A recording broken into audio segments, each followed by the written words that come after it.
Hello everyone, Darren here. Thank you for joining me today. For many years, ADHD was considered a boy's disorder, leading to widespread misunderstanding of how it manifests in women. This misconception has left countless women struggling silently, their challenges often dismissed or misinterpreted.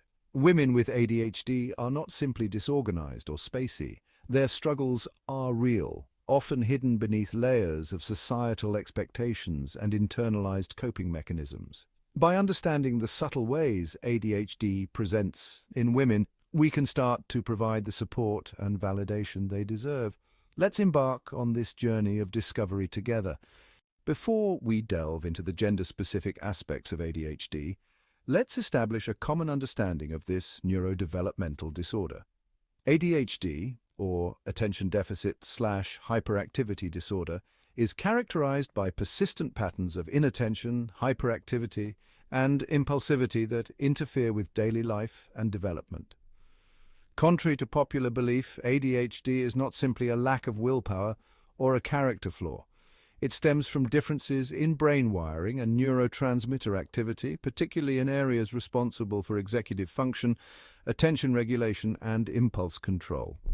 While the core features of ADHD remain consistent across genders, the way these features manifest can vary significantly.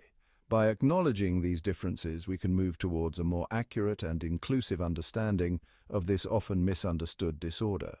While both men and women can experience the core symptoms of ADHD, the outward expression of these symptoms often diverges significantly. Men are more likely to exhibit the classic hyperactive impulsive type of ADHD, characterized by outward restlessness, fidgeting, interrupting, and difficulty sitting still. These behaviors tend to be more disruptive in traditional settings like classrooms, making it more likely for boys with ADHD to be identified and diagnosed early on. Women, on the other hand, are more prone to the inattentive type of ADHD, often masked by internal restlessness, racing thoughts, and difficulty regulating emotions.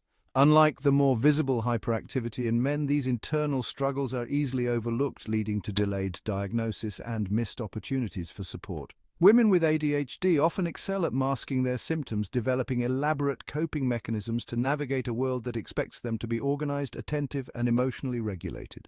The underdiagnosis of ADHD in women can be attributed to a complex interplay of factors, including gender biases, societal expectations, and the subtle nature of their symptoms. Traditional diagnostic criteria for ADHD were largely based on studies of boys, leading to a bias towards the hyperactive impulsive presentation of the disorder. As a result, the quieter, more internalized struggles of women with ADHD often go unrecognized, dismissed as being a woman or attributed to other mental health conditions like anxiety or depression.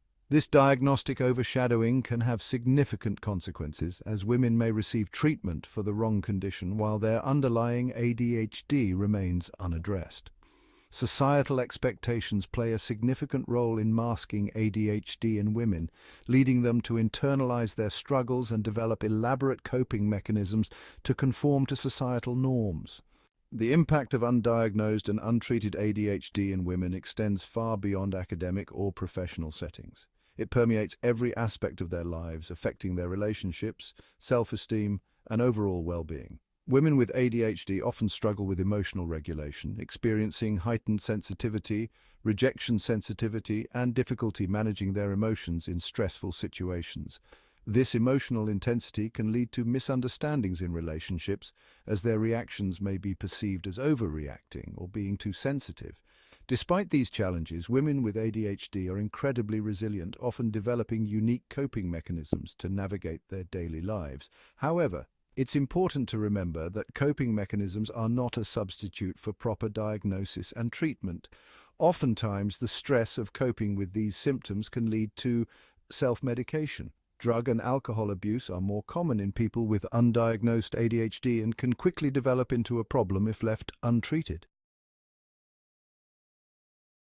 As we conclude our discussion, thank you for joining me today, and be sure to like and subscribe if you haven't already. Cheerio!